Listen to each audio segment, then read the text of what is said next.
Well, in the first workshop I showed how to use Minsky simply to lay out the financial transactions involved in a monetary model of an economy without actually doing any modelling.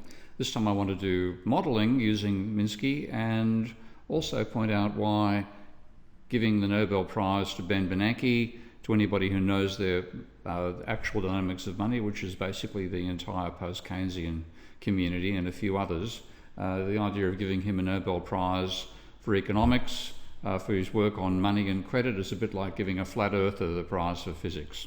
So let's just see why. So I'm going to do a very simple model now, leaving out the government sector this time, just looking at credit because that's the issue at dispute with Bernanke.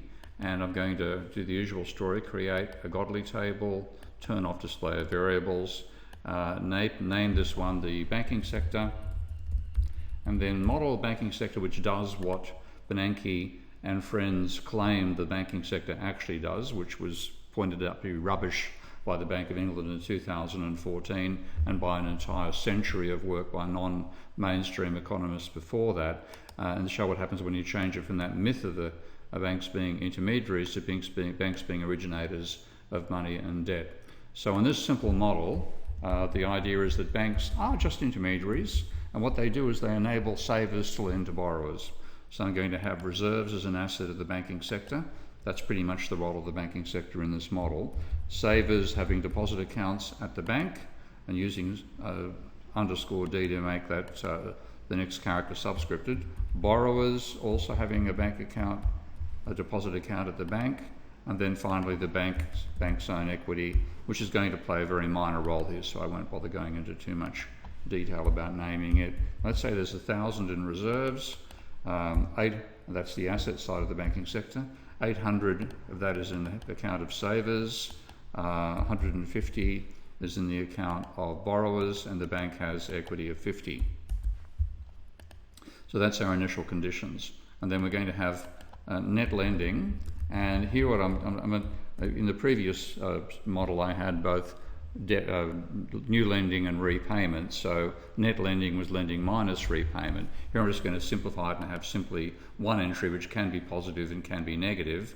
If it's positive, then it's a transfer of money from savers to borrowers. If it's negative, then it's repayment by borrowers. So this is going to be in any case a deduction from the bank accounts of savers, so I'm going to call it net underscore curly brackets lend close curly brackets. That's net lend, and then that is therefore goes into the account of borrowers. So there's net lending. Then of course the reason that savers are lending is because that they hope to earn interest. And just to make that simple, that's always going to be a transfer from borrowers to savers. Just to make it short and sweet, I'll just call it INT for interest.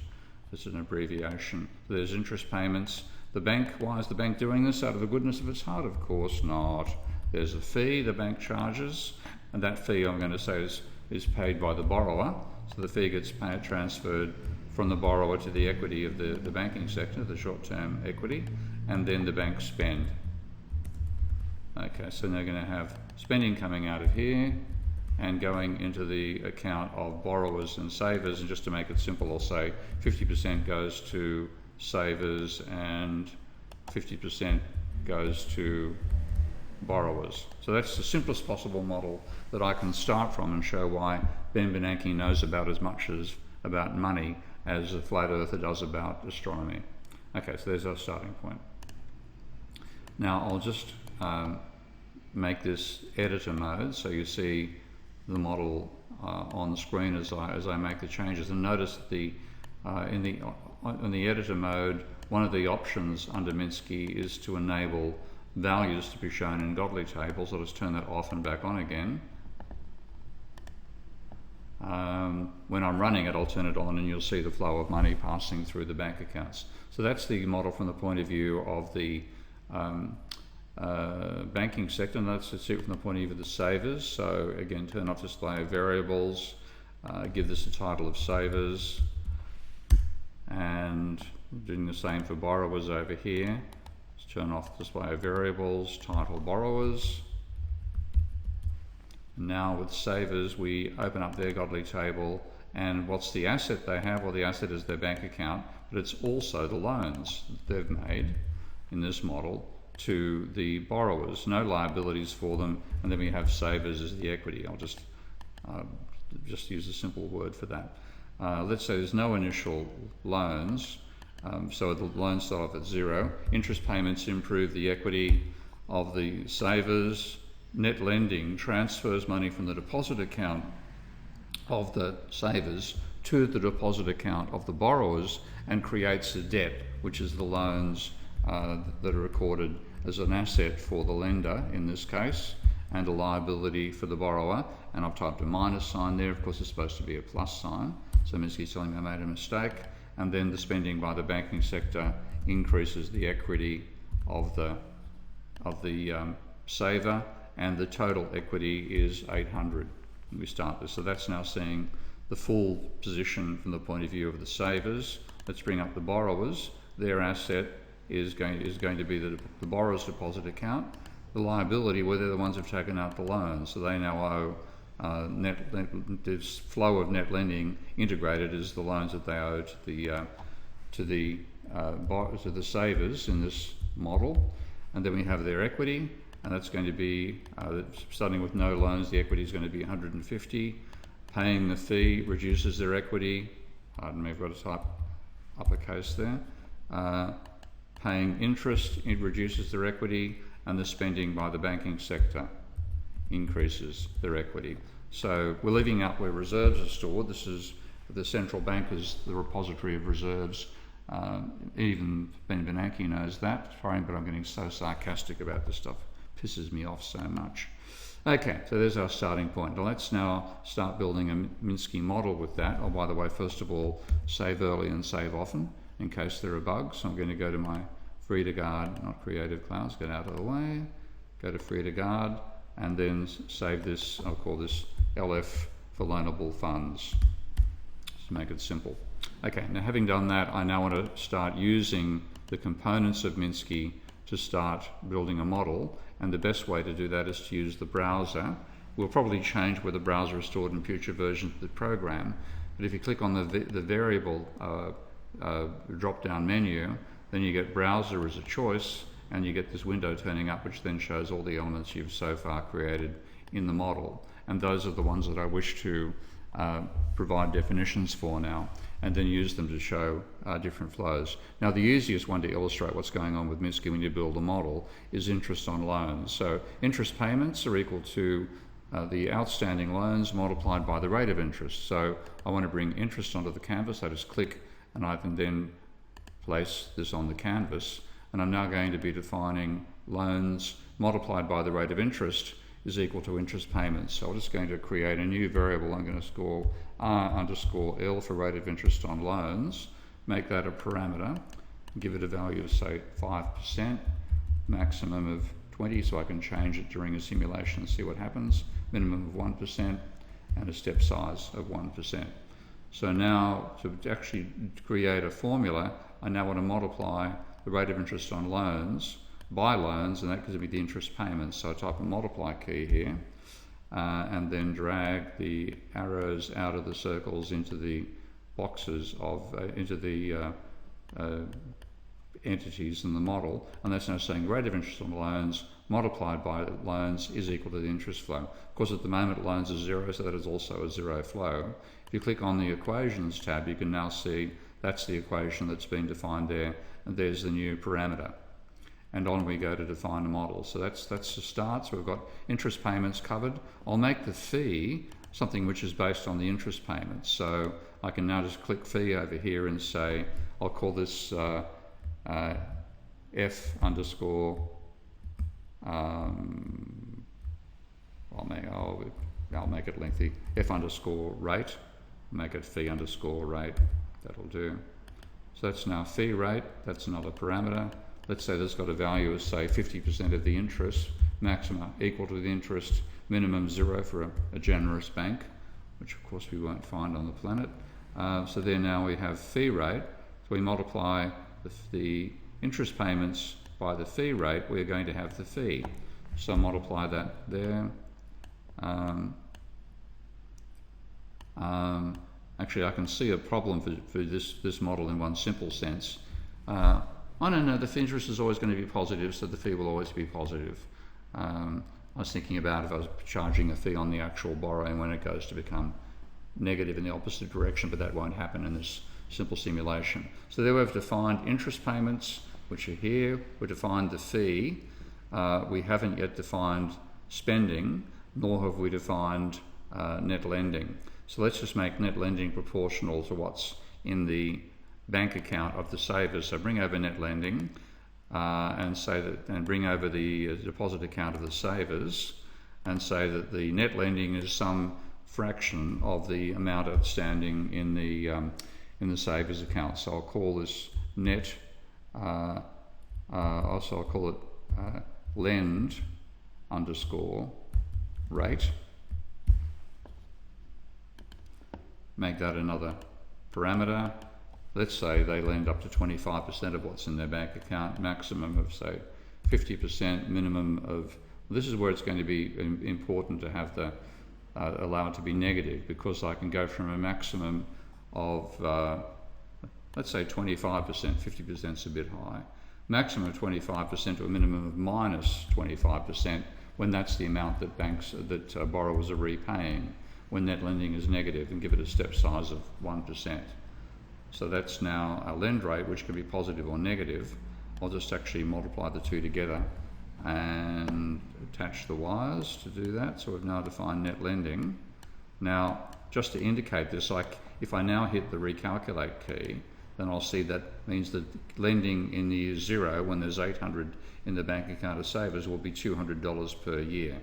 If I now say we've got the opposite direction and I make that a negative, then that would be minus 200. That's repayment of $200 per year. So that covers the entire range. Let's start off at 0.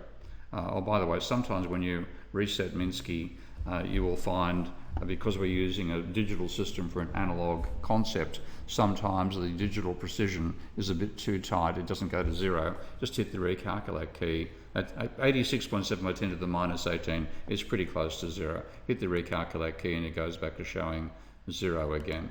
So we have, that's what we've got so far. We have net lending defined, and I now need to define the spending by the bank. So click on spend, whereabouts are we, down here, and make that based on the amount of money that the bank has in terms of its equity. And banks, because they're wealthy, spend their money very slowly. The large amount of money is spent slowly. So I'll call this spend, and again the same story, rate by the banks, and give that a value of, parameter is what I want.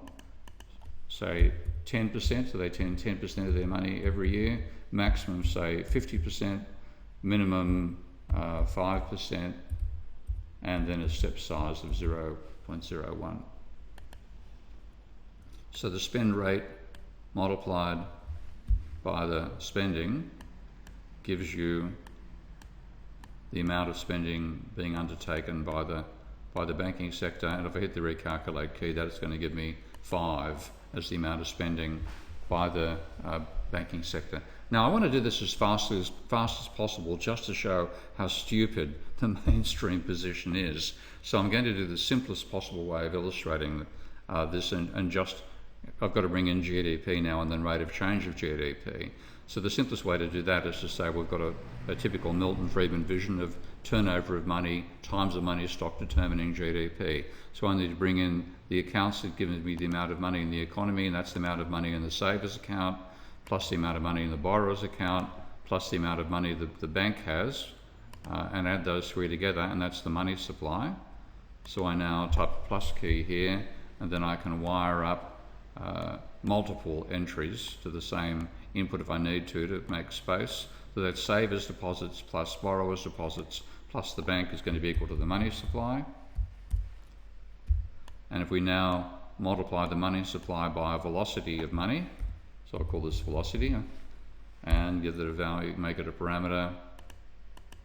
So give a value of 2, maximum of 4, minimum of 0.5, which is the way it seems to be headed these days, step size of 10%. That's now going to give me, so money times velocity gives me GDP. Multiply the two together. And now we have GDP, monetary GDP of course, in this situation. And I can now define the rate of change of GDP. Minsky provides differentiation, and this is actually symbolic differentiation. So that is now going to be the rate of change of GDP. And if I divide that by GDP itself and put that through a percentage operator, then I've got the percentage rate of growth of GDP. So that's so far, bring down a percentage operator, feed that through here. Let's just move this window a bit so I've got a bit more space. Okay, so this is now the growth rate in percentage terms.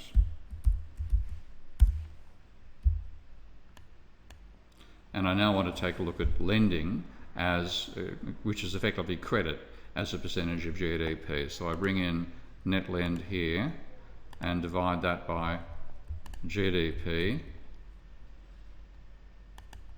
And I'm going to use these two elements here just to save time. So GDP divided, net lending divided by GDP put through a percentage operator is the credit ratio also in percent. And let's also look at the debt ratio. So the debt ratio is the outstanding loans. So loans divided by GDP. So let's actually just grab that. Whoops, let's see, can I grab those? Notice that credit was copied but the wire wasn't copied. That's because credit ratios are being defined up here. I want to define the debt ratio instead. So D underscore superscript percentage for debt ratio in percentage terms. So wire that up, and now I've got loans inside here. So I've got enough with that just to show why loanable funds works, but is bonkers as a description of a capitalist economy. So let's grab the whole lot there and move it over a bit to make some space. And now I want to put some graphs inside here. So let's graph the rate of growth of the GDP. And for curiosity's sake, I'll take a copy of the credit ratio, and flip that around. So one of the options on the menu there is flip. That just rotates it by 180 degrees. So let's put that in at the pink level up there. So this is the growth rate versus credit, and then we're going to have the debt ratio versus GDP. So here's GDP. Take a copy of that. Another graph. I'll graph that in red, and take the debt ratio, put that on the other side, graph that in blue. We're going to change the layout of our graphs pretty soon, but this does for the meantime. Okay, that's enough to start showing why loanable funds works and doesn't make sense as a description of a capitalist economy. So hit the run button, and there we have a zero growth rate, zero credit, nothing's actually happening of course. But let's now increase the lending rate. And notice there's activity on credit. Actually, I might just, what's going on there with the apparent volatility in the growth rate is just an approximation error with a numerical simulation, a bit like the 10 to the minus 18 I showed earlier. You're seeing tiny fluctuations turning up because of the rounding errors that are going on in a computer. So I'm going to set the range for this graph between minus 10 and plus 10. That's by feeding these numerical entries into the angled inputs on the side of the graph, which determine the range of the axes rather than the value that's being simulated. So I've now got enough there to get rid of that little hassle. Let's hit the recalculate key. I'm also going to take a copy of the lend rate and whack it, just actually move things around a bit here. Hold the shift key down, move the whole canvas, put the lend rate up the top. This is the control variable, so I just want to be able to control that nice and easily from one particular part of the menu. Let's actually, again, make a bit of space here because things are a bit smaller than they need to be. So by now, just drag this up and then grab this whole lot and bring that up. Then when I hit the size key, I'll get something that's rather more readable on screen. I'll drag this lot over as well. Same sort of story. You spend a lot of time reorganising graphs or models in Minsky, as you do in any GUI-based program. Okay, recalculate. What have I got? I've got a lending rate. Let's see, I've got it in -5, so I'll just actually go back and change that to 0. Okay, so that's on 0. Hit the run, so nothing is happening. Now we have lending happening, and notice there's a substantial jump in credit. Nothing is happening to the growth rate. The debt level, debt ratio is going up. Nothing is happening to GDP. And this is the vision that neoclassicals have of the monetary system. So huge increase in credit, huge increase in the debt ratio. We're hitting 100% of GDP now. If we now start going down with negative credit turning up, then therefore the debt ratio falls, GDP sails through the lot. And that really is articulating the vision that Bernanke had that made him disparage Fisher, saying, absent and plausibly large spending propensities between groups, pure redistribution should have no economic impact. And if lending was a pure redistribution, he'd be quite right. It would have no impact. That's the model that they impose on the real world now, despite the fact that finally even the Bank of England and the Bundesbank have come out and said that critics like myself are right, the mainstreamers like Bernanke are wrong. Banks do not function as intermediaries, they are originators of money and debt. So let's now see how quickly we can change across to the real world. I'm going to bring up the savers godly table again, which is here, and delete showing loans as an asset of the savers, because loans are actually an asset of the banking sector. So if I hit the minus key here, I delete that column, and net lending doesn't happen between savers and borrowers, but between the bank and borrowers, so delete that line as well. So now that is now back to being accountingly a correct view of the new system. But I've now got to bring up the banking sector's table, and it looks like I haven't got that live at the moment, so I'll double click and bring it up here. Here we go. Now notice net lending has now dropped off the system, in that it's still shown as an action on the borrower's account, but it's not being shown as to where the lending is going, because I've taken out the loan as an asset of the savings sector. Now that means that the loans are still being shown by Minsky as a liability of the borrower. So if I click here in the down arrow for assets, that is now checking and seeing what liabilities haven't yet been allocated as an asset. When I click on loans, that is brought across to being shown as an asset of the banking sector.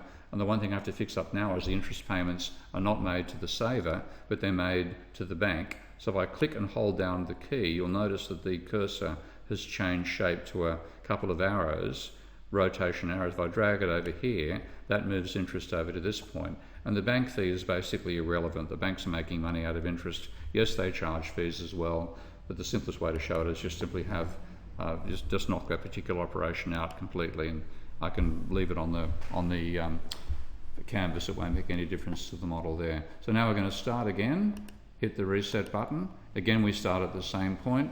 Nothing is changing, so the amount of money is constant, therefore GDP is constant, the growth rate is 0. Now let's have some lending. And notice we're in a different world. The lending is increasing the growth rate. It's increasing the GDP. GDP is moving contemporaneously with the debt level. If I get up to debt ratios, it's taking longer to get to high debt ratios, of course, because in this case the lending is creating additional money, which is being spent, which is creating additional GDP. So it's a more complicated world than the simplistic world in which neoclassical economists seem to enjoy living.